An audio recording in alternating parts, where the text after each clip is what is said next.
주께서 사랑하는 우리 교회가 이런 교회 되게 하소서. 밖에 없습니다. 한 번 더 감사밖에 없습니다. 뒤도 보고. 우리 예수 믿는 사람들은 자꾸 이렇게 유치해져야 됩니다. 이렇게 마음이 넓어지고 은혜가 넘치면은 자꾸 웃음이 나오고 사랑의 고백이 자꾸 나옵니다. 마음이 닫히면 사랑의 고백이 안 나와요. 오늘 설교는 이렇게 그냥 한 가지입니다. 우리 감사를 했으면 좋겠습니다. 그냥 그 말만 계속 되풀이하면 좋겠습니다. 감사했으면 좋겠습니다. 감사라는 거는 아무나 할 수 있는 게 아닙니다. 보통 사람들은 언제 감사합니까? 감사할 거리가 있을 때, 무언가 내가 원하는 것을 취득하였을 때, 움켜잡았을 때, 시험에 되었을 때, 내가 소원하는 게 이루어졌을 때, 그때 어떻게 합니까? 와 하고 기뻐하고 즐거워하고 감사합니다. 그런데 성도는 그게 아니에요. 때로는 겉으로 볼 때 늘 사도 바울이 얘기했지만은 예수님 믿는 게 예수님 안 믿는 사람들이 바라보면 얼마나 어리석어 보입니까? 얼마나 피곤한 삶입니까? 그럼에도 불구하고 예수님 믿는 사람이 성도는 무엇 때문에 감사합니까? 다른 거 말고 하나님 때문에, 내 하나님의 은혜 때문에 늘 환경과는 상관없이 환경을 뛰어넘어서 그렇게 감사를 드리는 겁니다. 오늘 데살로니가 이 교회는 어떤 교회였는가? 사도 바울이 바울과 실라가 2차 전도 여행 때 그렇게 이제 가서 세운 교회입니다. 그런데 걱정이 너무 많이 되는 거예요. 교회를 세우긴 세웠는데 하나님께서 은혜를 주셔서 백성들이 모이긴 모였는데 문제가 뭡니까? 이 교회 다니는 사람을 인정하고 존중해주고 귀히 여기는 시대가 아니고 아침에 자고 일어나니까 옆에 있는 우리 동역자가 잡혀가고 없어요. 또 들리는 소문이 그 다음날 되니까는 이 순교 당했대요. 목이 잘렸대요. 사자밥이 되었다 그러고 아침에 일어나니까는 감옥에 갇히고 그런 핍박이 있는데 마음이 어떻겠습니까? 지금 코로나는 아무것도 아니죠. 그 순교하고 고난당하고 환난 가운데 교회가 처해진 겁니다. 얼마나 힘들었겠습니까? 근데 바울이 걱정이 되는 거예요. 저는 이게 코로나만 있어도 걱정이 되는데 와, 우리 성도님들 집에서 예배 드릴까? 기도할까? 이 신앙이 그대로 있을까? 그 구원의 즐거움과 기쁨이 감사가 한 10년 가운데 남아있을까? 다 타버리고 없는 거 아닐까? 믿음이 있을까? 예배를 드릴까? 막 수십 가지 걱정이 돼요.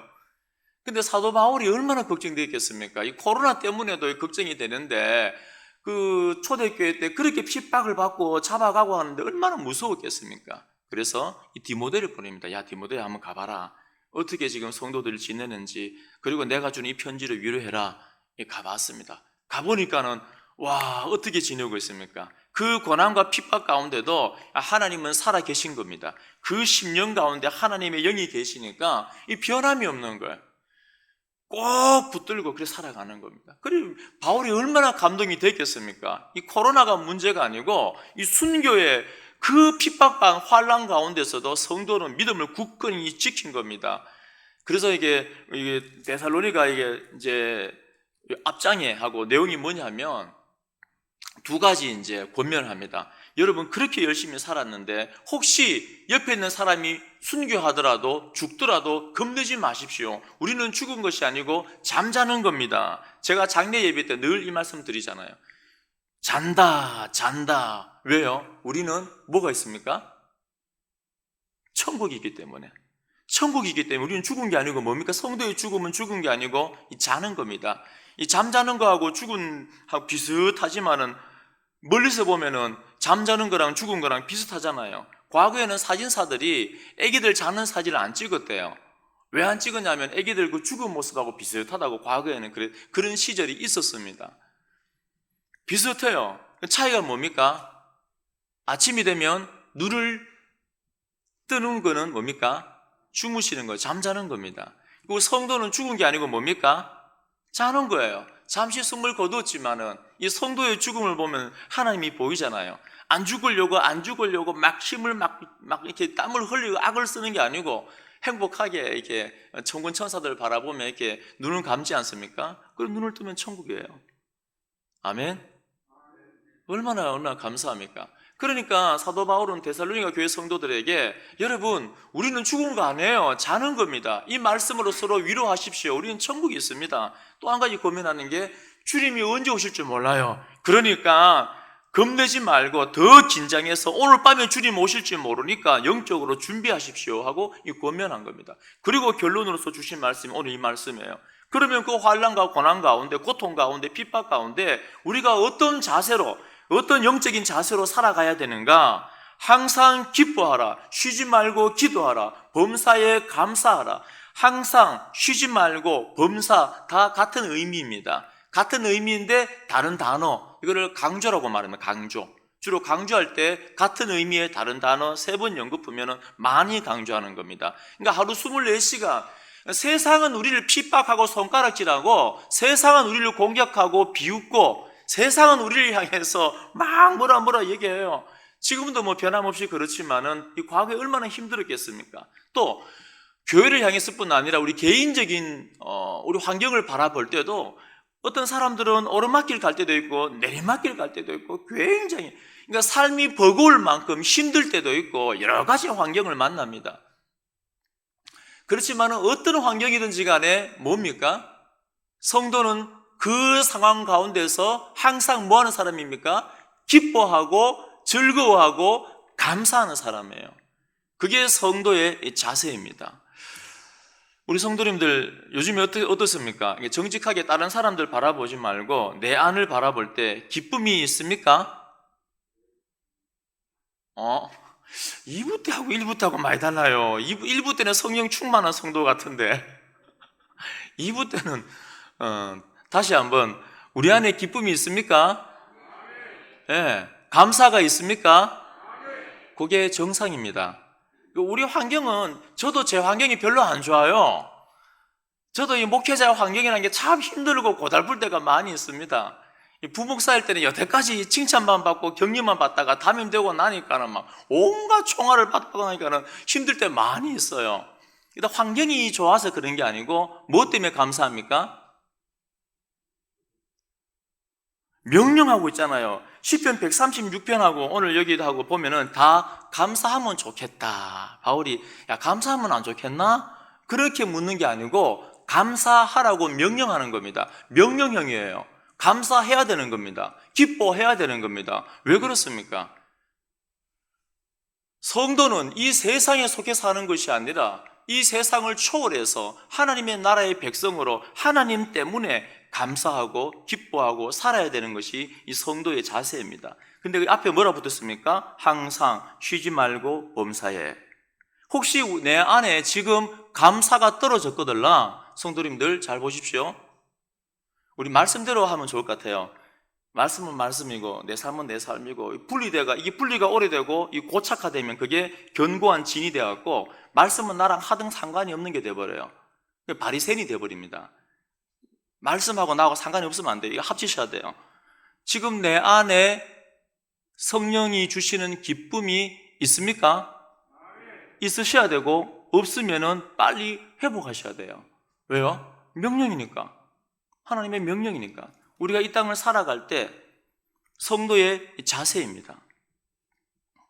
반드시 우리 기쁨을, 구원을 회복해야 되는 것입니다.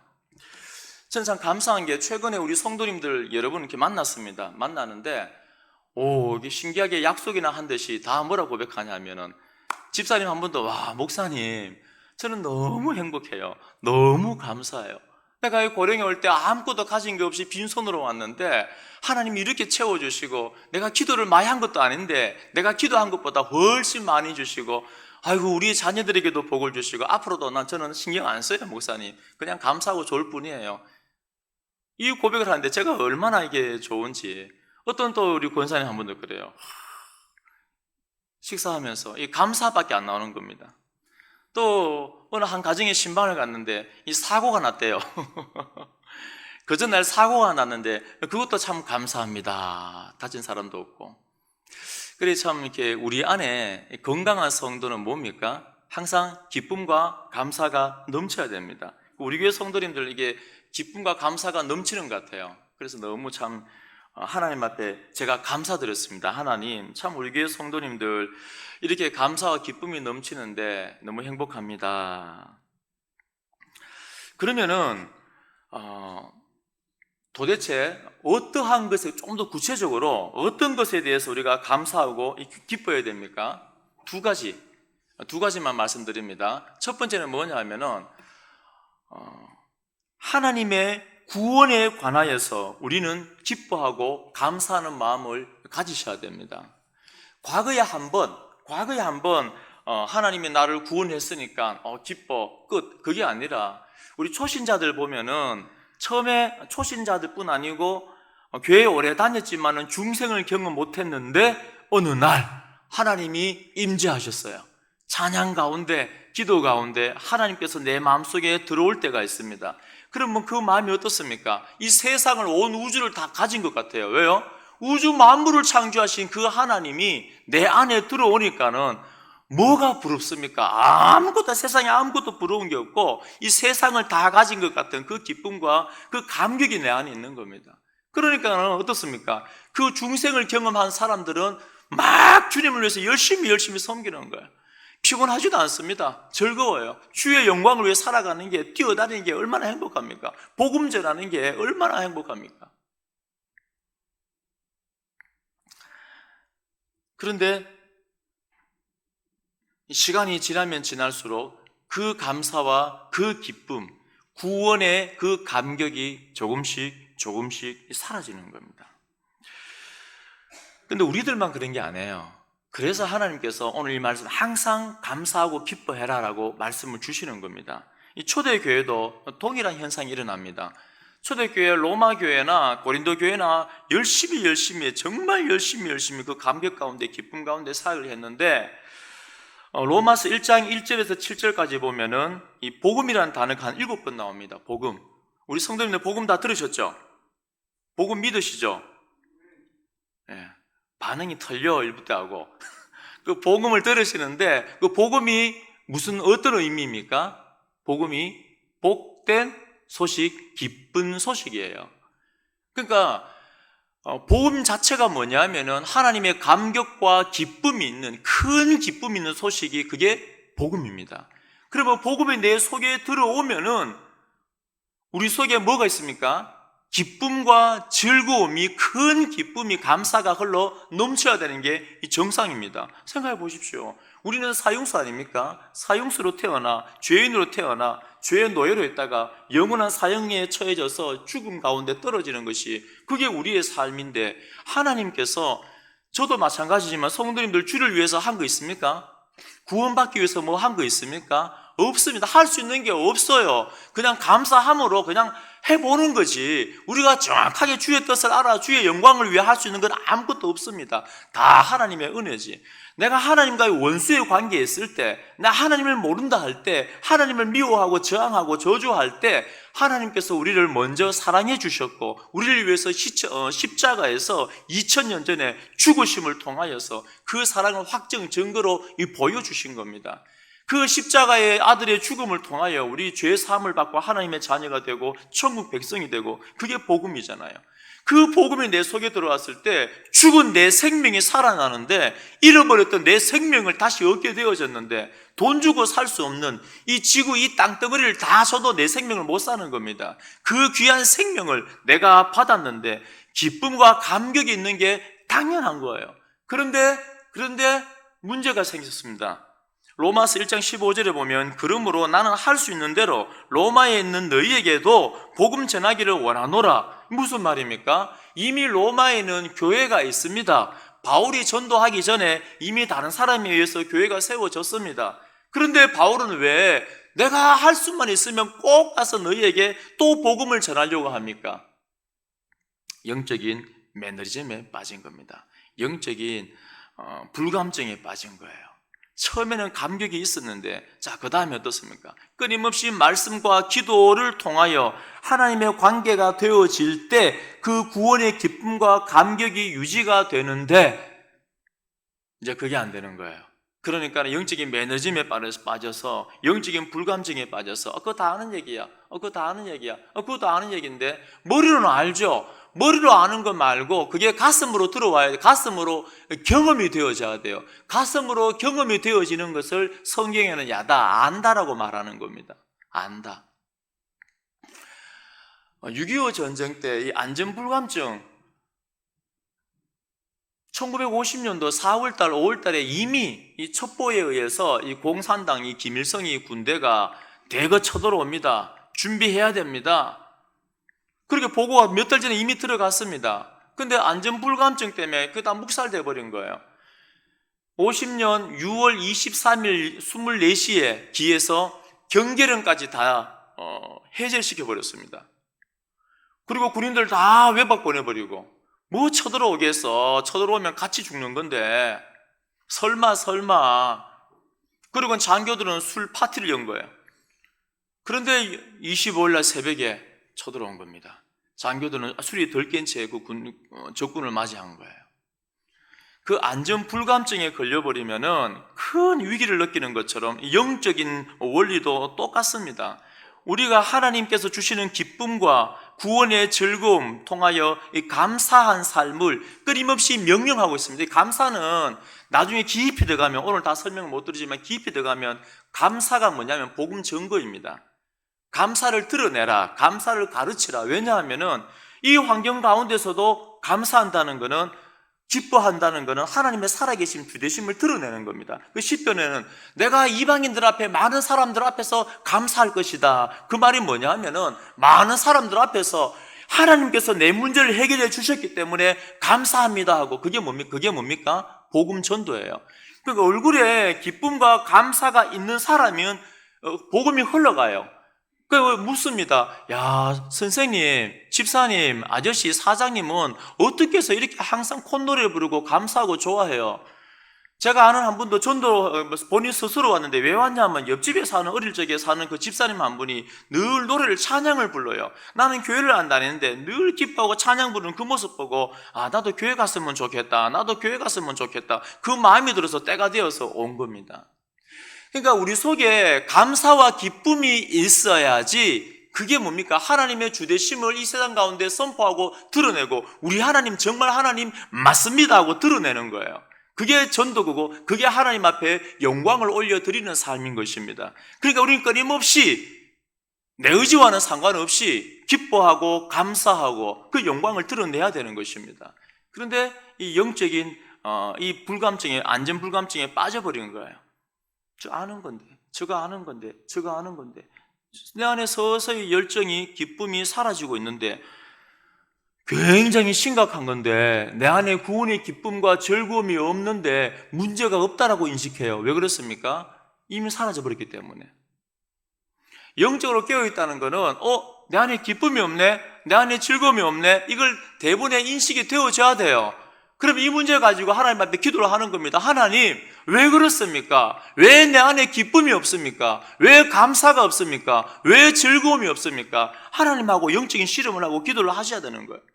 근데 이 로마 교회에 보니까는 들리는 소문에 처음에는 참 열정적이고 좋았는데 서서히 성도들이 무기력함에 빠져버리고 영적인 그 불감증에 빠져서 감사와 기쁨이 없는 거예요. 찬양을 해도, 기도를 해도, 예배를 드려도. 제가 20대 때 회사에다 일한 적이 있는데 그때 안에 감사와 기쁨이 넘치니까 하나님이 너무너무 사모되어지잖아요. 그 은혜가요. 그래서 수요일날, 금요일날 아침에 출근하면 제일 먼저 하는 기도가 있습니다. 뭐냐면, 하나님 제발 오늘은 일 좀 적게 해주세요. 다른 날 내가 밤에 열심히 일하니까 밤늦게까지 일하잖아요. 오늘은 예배 꼭 드리게 가게 해주세요. 그게 수요일하고 금요 기도에, 금요일 아침에 하고, 제가 회사 가면 꼭 그 일거리 붙잡고 기도하는 기도가 그 기도입니다. 왜냐하면 왜 그렇습니까? 내 안에 은혜가 넘치니까, 기쁨과 감사가 넘치니까 그 기도에 가고 싶은 거예요. 예배 드리고 싶은 겁니다. 하나님이 너무너무 북한에 있는 성도들이 너 기도하면 죽여. 그 할머니 왜 기도합니까? 이불 덮어 쓰고 기도하잖아요. 왜요? 하나님이 주시는 그 은혜와 즐거움과 기쁨이 있으니까. 너 말씀 읽으면 죽어. 성경을 째서 숨겨놓고 보지 않습니까? 저번에 어떤 한 분을 보니까는 성경을 외워버려요. 요한복음 다 외워버립니다. 못 보게 하니까 성경을 다 외워버리는 거예요. 그래서 오늘 사도 바울은 뭐라 하냐면 내가 다시 너희에게 꼭 복음을 전하였으면 좋겠다. 그 말이 뭡니까? 영적인 무기력함에서 다시 깨어나서, 그러니까 복음은 우리에게 끊임없이 반복되어지는 겁니다. 제가 설교하는데 새로운 게 어디 있습니까? 여러분, 우리 성도님들 평생 듣던 그 말씀 아닙니까? 새로운 거 하나도 없습니다. 복음은 끊임없이 반복 뭐 할 때까지요? 예, 주님 나라 가는 그날까지 이 감사와 기쁨이, 열정이 회복될 때까지 끊임없이 반복하는 겁니다. 그래서 오늘 바울은 로마에 떡하니 교회가 잘 세워져 있는데, 그 당시 로마는 세계 최고 도시 아닙니까? 세계 최고의 교회가 세워져 있지만 내가 꼭 다시 가야겠다. 동일합니다. 지금도 혹 우리 10년 가운데 감사와 기쁨이, 은혜가 넘치지 않는다면 하나님께서 동일한 말씀을 하는 겁니다. 다시 복음이 필요하다. 다시 복음이 필요하다.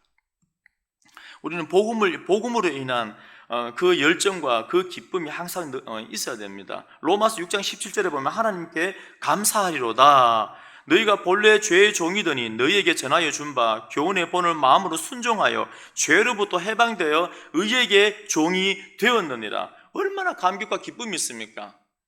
그 복음을 통하여서 죄로부터 해방되어서, 그전에는 악의 마귀의 종이었는데 이제는 하나님의 자녀가 된 이 사건을 바라볼 때 얼마나 감격이 됩니까? 그러니까 사도 바울은 내가 감사할 것이다, 내가 감사할 것이다, 그렇게 고백을 드리는 겁니다.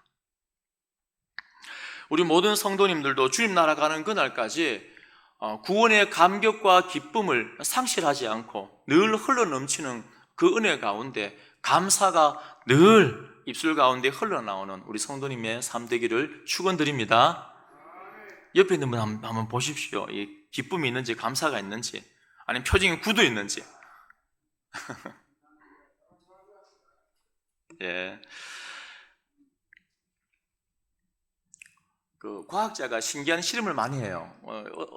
하루는 실험을 하는데 어떤 실험을 했냐면, 부부 싸움을 하고 막 싸움하고 화내는 사람들 있잖아요. 그때 그 화낼 때 그 이제 비닐봉지에다가 입김을 불어서 이제 가져오라 했습니다. 그리고 이제 검사를 해보니까 거기에 그 숨 안에 뭐가 있냐면은 독이 들어있어요. 코브라에 들어있는 그 악한 그 독이 그 공기 속에 들어가 있는 거예요. 또 반대로 즐거울 때, 감사가 넘칠 때, 그때 뇌구조를 이렇게 쭉 이제 조사를 해보니까 뭐가 나오냐면은 호르몬이 나오는데 몸의 면역성을 강화시키는 그 호르몬이 나오는 겁니다. 우리의 영적인 원리도 똑같습니다. 우리가 감사를 잃어버리면 지금 누굴 못 보는 거예요? 하나님을 못 보는 겁니다. 하나님이 안 보이니까 감사를 잃어버리는 겁니다. 그럼 우리 영적으로 시들 그게 독이에요, 독. 감사가 사라지면은 그게 독이 돼갖고 우리를 무너뜨리는 거예요. 그런데 감사와 구원의 기쁨과 즐거움이 회복되어지면은 영적인 면역성이 생겨서 강해지는 거예요. 지난번에 목사님이 그런 말씀합니다. 설교할 때, 때로는 비난받아도, 때로는 사업이 안 돼도, 때로는 배신당하고 아파도, 때로는 상처를 입어도, 막 그런 힘든 일을 겪어도 괜찮아. 우리는 하나님이 계시니까 감사해. 천국이 있으니까 됐어. 그러니까 영적인 면역성이 생기는 거야. 그 구원의 감격과 기쁨이 있으면은 아무리 우리를 공격해도, 마귀가 우리를 쓰러뜨리려고 해도 떡하니 버티고 있어 있는 겁니다. 그런 우리 성도님 되기를 축원드립니다. 그렇게 되셔야 돼요. 그리고 우리가 살아갈 때 구원에 대해서 감사해야 된다. 두 번째는 하나님의 우리의 목자 되심, 우리를 지켜주심에 대해서 감사해야 돼요. 이 두 가지 감사를 제가 오늘 아침에 말씀을 드립니다. 두 번째 감사는 하나님 우리의 뭐가 되십니까? 구원만 주시는 게 아니고 구원해주고 나는 몰라가 아니고 저 천국까지 인도해 주시는 목자가 되십니다. 반드시 그분은 실패하지 않고 우리를 천국까지 인도하십니다. 양은 길치입니다. 길치. 저도 길치인데 양은 길을 못 찾아요. 그래서 목자가 쉴 만한 물가로 인도를 하지 않으면 물을 못 마십니다. 푸른 초장으로 인도하지 않으면 밥을 못 먹어요. 집으로 인도하지 아니하면 집에 못 갑니다. 고아가 돼요. 목자가 있기 때문에 양은 밥 먹고 물 마시고 집에 돌아갈 수가 있는 겁니다. 마찬가지입니다. 하나님은 우리의 목자가 되십니다. 그래서 그분은 우리의 삶을 절대 포기하지 않고 자기의 생명까지 바치면서까지 우리를 살리셨는데 그분은 실패하지 않습니다. 가끔 우리는 자꾸 속아 넘어가요. 아이고 내 환경이 왜 이러노? 내 자녀가 왜 이러노? 내가 왜 이렇게 돈을 못 버노? 형편이 어렵노? 그런데 그 환경을 보지 마시고 하나님은 절대 실패하는 분이 아닙니다. 지금 우리는 이해가 안 되어지지만 하나님의 그 빅피처, 그 큰 그림 속에는 그 다음 세대 다 포함되어 있어요. 하나님은 절대 포기하지 않고 믿음의 사람들을 반드시 저 천국까지 인도해 나가시는 분이십니다. 그러니까 지금 내게 주어진 그 환경들을 가지고 불평할 필요가 하나도 없어요. 지금 주어진 그 환경들은 하나님께서 내게 주어진 최선의 환경인 줄로 믿으시기 바랍니다. 그리고 그 너머에서 나를 움직여 가시는 그 하나님 바라보시면 돼요. 하나님은 우리의 목자가 되어서 우리를 저 천국까지 끝까지 인도하시는 분입니다. 그래서 늘 우리는 하나님 앞에 감사를 드리셔야 돼요. 지난 주간에 다윗이 어떤 실패를 합니까? 다윗이 오르난 타작 마당에서 이제 몇십 년 동안 열심히 전쟁하고 도망다니고 온갖 고생을 다 하고 남과 북을 통일하고 드디어 이제 살만할 때가 되었습니다. 와, 내가 통일했어. 요압아, 가서 우리 백성들 이 전쟁에 나와서 싸울 수 있는 수를 한번 헤아려 봐. 그게 뭘 말한다 그랬습니까? 내 공로로 보는 거예요. 흐뭇하게. 내가 이만큼 사업을 읽었으니까, 내가 피눈물 나게 열심히 노력해서 이만큼 해놨으니까, 그리고 흐뭇하게 쳐다보는 거예요. 야, 이 창고에도 가득 차 있고, 저 창고에도 가득 차 있고, 야, 이만하면 살만하네. 잘 됐네. 누가 하신 겁니까? 누가 하신 겁니까? 예, 하나님 하신 겁니다. 그러니까 절대 우리는 교만해지면 안 돼요. 다 하나님께서 주신 겁니다. 그래서 하나님 앞에 우리는 뭡니까? 감사를 드려야 되는 거예요. 그게 주되심의 고백입니다. 시편 121편에 보면 나오지 않습니까? 하나님은 나를 지키시는 자. 그 121편의 고백을 보면 이제 몇 달 동안 순례 얘기를 하고 나서 드디어 저기 앞에 성전이 보이지 않습니까? 저 성전을 바라보면서 야, 내가 도적대들, 추위와 더위, 모래바람, 태풍, 벌레고, 독충, 독사, 짐승, 도적대들, 강도대들 수많은 어려움들 가운데서 와, 내가 어려움을 다 뚫고 여기 왔구나. 그게 아니라 야, 이 도움이 어디서 왔을꼬? 그리고 내가 걸어왔던 그 길을 돌아봅니다. 광야도 보이고 하늘도 보이고 산도 보이고 그 도움이 어디서 왔습니까? 나를 지으신 여호와에게서로다. 모든 건 다 하나님의 은혜인 줄로 믿습니다. 우리가 드려야 될 감사 그 두 가지예요. 첫 번째 뭐라고요? 나를 구원해 주신 은혜 감사. 두 번째는 포기하지 않고 나를 끝까지 지키고 인도하신 은혜 감사. 그래서 성경은 감사해 하고 명령을 하는 겁니다. 하나님은 실패 안 하실 거거든요. 반드시 우리를 구원하실 것이기 때문에 명령하는 거예요. 감사해. 그런데 우리가 살아갈 때 왜 감사가 사라집니까? 이것도 두 가지만 드리고 말씀 마치겠습니다. 무엇 때문에 감사가 사라지는가? 마귀는 끊임없이 우리 교회를 공격하는데 성도들의 그 열정적인 뜨거운 사랑과 신앙을 무너뜨리는데 어떻게 감사가 사라지면 그때부터는 신앙이 어떻게 됩니까? 바리새인이 돼요. 잘하나 뭐하나 보자 하고 계속 판단하고 비난하고 이간질하고 그것만 하는 거예요. 감사와 기쁨이 없는 사람은 표정 한번 보십시오. 그 입에 말을 들어보시면 알잖아요. 바리새인이 되는 거예요. 독사의 자식이 되는 거예요. 그래서 마귀는 우리를 어떻게 만드냐 하면은 감사가 사라지게 만드는 겁니다. 자, 두 가지인데 첫 번째 이유가 뭐냐 하면은 염려와 근심을 가지게 만드는 거예요. 마태복음 6장 25절부터 제가 잠시 읽어드립니다. 그러므로 내가 너희에게 이르노니 목숨을 위하여 무엇을 먹을까, 무엇을 마실까, 몸을 위하여 무엇을 입을까 염려하지 말라. 목숨이 음식보다 중하지 아니하며 몸이 의복보다 중하지 아니하냐. 27절에도 너희 중에 누가 염려함으로 그 키를 한 자라도 더할 수 있겠느냐. 그러니까 먹고 사는 문제 때문에 왜 염려하느냐. 니들이 염려한다고 해서 그 문제가 해결되겠느냐. 28절에도 어찌 의복을 위하여 염려하느냐. 계속해서 마태복음 6장 25절 이하에서는 그 염려에 대해서 계속 말씀하고 있어요. 염려하지 말라는 거예요. 그러니까 왜 우리 속에 기쁨이 사라지는가? 마귀가 우리 속에 들어와서 먹고 사는 문제, 내가 해야 될 문제, 여러 가지 문제들에 대해서 고민을 하게 만들고 그 고민에 우리의 시선을 고정시키게 만드는 겁니다. 고민이 우리의 문제가 물론 작은 문제는 아니에요. 내가 입을 옷이 없으면, 먹을 밥이 없으면 심각한 거 맞습니다. 가슴이 철렁 내려앉는 거 맞습니다. 그런데 그 문제보다 누가 더 크십니까? 우주 만물을 창조하신 그 하나님이, 전지전능하신 그 하나님이 더 거대한 분인 줄로 믿습니다. 근데 마귀는 그 하나님을 못 보게 우리 앞에 떡하니 뭘 놔둡니까? 염려와 문제들을 코앞에 두는 거예요. 그 어느 교회 가니까는 그 교회 벽에다가 이렇게 붙여놨습니다. 문제보다 크신 하나님, 이렇게 현수막을 붙여놨습니다. 멋지게 붙여놨죠. 옆에 있는 분한테 고백합니다. 옆에 있는 분 보면서 문제보다 크신 하나님, 한 번 더, 문제보다 크신 하나님. 우리 하나님 어떤 분입니까? 문제보다 크신 하나님이십니다. 문제는 작아요. 그런데 문제가 코앞에 마귀가 딱 눈앞에 놔두니까 그 거대한 하나님을 다 막아버리는 겁니다. 근데 믿음의 사람들은 코앞에 있는 그 문제 때문에 근심하고 염려하는 것이 아니고 그 너머에 계시는 그 하나님 때문에 감사하고 기뻐하는 겁니다. 1988년도에 우리나라에 제선충에 벌레가 들어왔어요. 1900 중반부터 스페인, 일본 이런 데는 이 소나무들이 전멸해, 전멸. 그 소나무가 굉장히 강한 나무 아닙니까? 한겨울에도 이파리가 파랗습니다.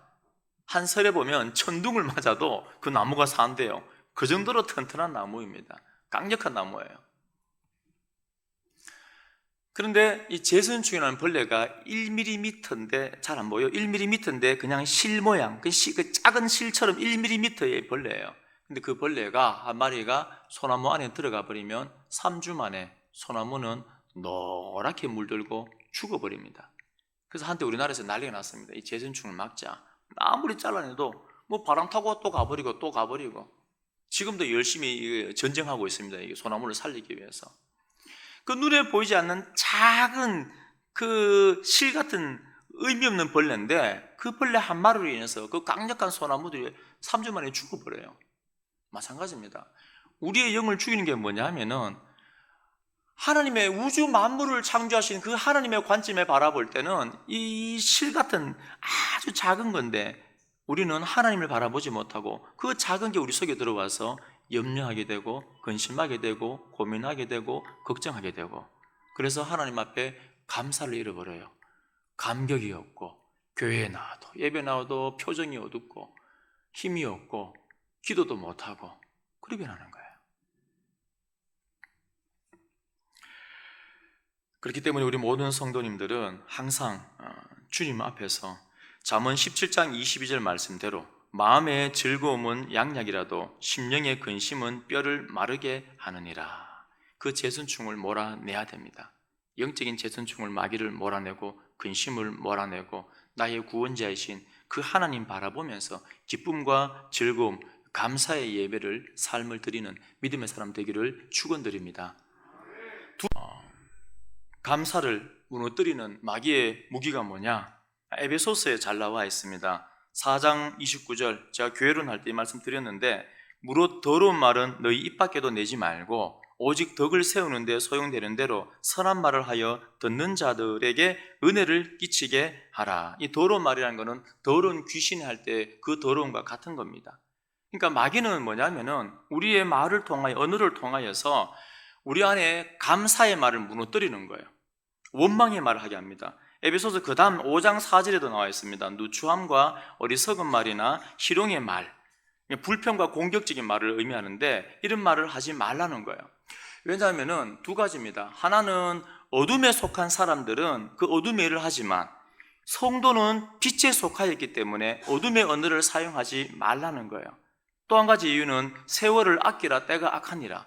우리가 감사하고 기뻐하고 즐거워하며 살아도 인생이 짧은데 우리 어르신 인생 길다고 생각하시는 분 계십니까? 금방이잖아요. 금방. 그저께도 어느 분 만났는데 어르신 만났는데 야 인생이 참 한번 돌아보니까 끝이네. 사도 바울은 세월을 아끼라는 겁니다. 우리가 사랑하고 감사하고 즐거워하고 살아도 인생이 길지 않은데 어둠에 속한 자처럼 불평하고 비방하고 공격하고 불평하는 그런 말들을 하지 마라. 부정적인 말들을 하지 말라. 그렇게 말하는 것입니다. 그래서 에베소서 5장 20절에 그 다음 구절에 범사에 우리 주 예수 그리스도의 이름으로 항상 아버지 하나님께 감사하며, 그러니까 항상 그런 삶을 살지 말고 어떠한 환경 가운데 있든지 항상 감사하고, 어둠에 속한 자처럼 불평과 불만하지 말고, 어둠에 속한 자처럼 살지 말고 항상 감사하는 언어를 사용하면서 감사의 삶을 사십시오. 정리합니다. 우리 모든 성도님들 이 땅을 살아갈 때 우리는 누굴 바라봅니까? 하나님 바라봅니다. 우주 만물을 창조하신 그 하나님, 나를 구원하신 하나님 때문에, 실패하지 아니하신 그 하나님 때문에, 내 목자가 되어서 저 천국까지 인도하시는 그 하나님 때문에 천국 가는 그날까지 우리 입에 불평이 없고 불만이 없고 염려와 근심이 없고 오직 감사와 기쁨이 넘치는 믿음의 사람 되어지기를 축원드립니다. 그 감사가 사명을 감당하는 원동력이 돼요. 그 감사가 넘치기 때문에 사도 바울은 나의 죽음을 선포하고 주의 영광을 위해 살겠습니다 고백하는 겁니다. 우리 한 가지만 예만 우리 읽어드리고 마칩니다. 지금 총회에 이제 임원 되신, 우리 교단의 총회 임원 되시는 모 목사님이 계십니다. 그 목사님이 2009년도에 하나밖에 없는 그 아들 정요한 군을 선교지에서 잃었습니다. 말레이시아 보르네오 섬에 그 밀림에 가서 선교를 하다가 이제 선교 마지막 날입니다. 마지막 날인데 갑자기 파도가 이게 와서 이게 쓸어가 버리는데 여자 3명이 이제 바다에 끌려가 버린 거예요. 그래 이 정요한이가 뛰어 들어가서 열심히 수영해서 죽을 힘을 다해 사력을 다해 이 3 여자를 구하고 본인은 이제는 힘이 다 빠져서 떠밀려가 죽어버린 겁니다. 그 선교하러 갔는데 얼마나 마음이 아프겠습니까? 화물기에 실려서 인천공항에 옵니다. 그때는 우리나라에 100년 만에 처음으로 폭설이었다고 합니다. 그리고 이제 장례식이 이제 시작되어지는데 이 장례식 기도 때 이 목사님이 이런 감사 기도를 드렸습니다. 그 아이의 시신을 앞에 두고 하나뿐인 아들을 주신 하나님의 사랑을 이제야 확실히 깨닫게 하시니 감사합니다. 성도 교제가, 위로가 얼마나 중요한지 이제야 확실히 깨닫게 하시니 감사합니다. 자식이 얼마나 고마운지 이제야 확실히 깨닫게 하시니 감사합니다. 부모가 얼마나 못났는지 이제야 확실히 깨닫게 하시니 감사합니다. 살아남은 자의 책임이 얼마나 무거운지 이제야 확실히 깨닫게 하시니 감사합니다. 우리의 인생이 얼마나 순식간에 끝나는지 이제야 확실히 깨닫게 하시니 감사합니다. 천국이 얼마나 그리운지 이제야 확실히 깨닫게 하시니 감사합니다. 그렇게 감사 고백을 드리며 눈물로 그 예배를 드렸습니다. 어떤 상황 가운데 있든지 감사로 영광 돌려드리는 믿음의 사람 되기를 축원드립니다.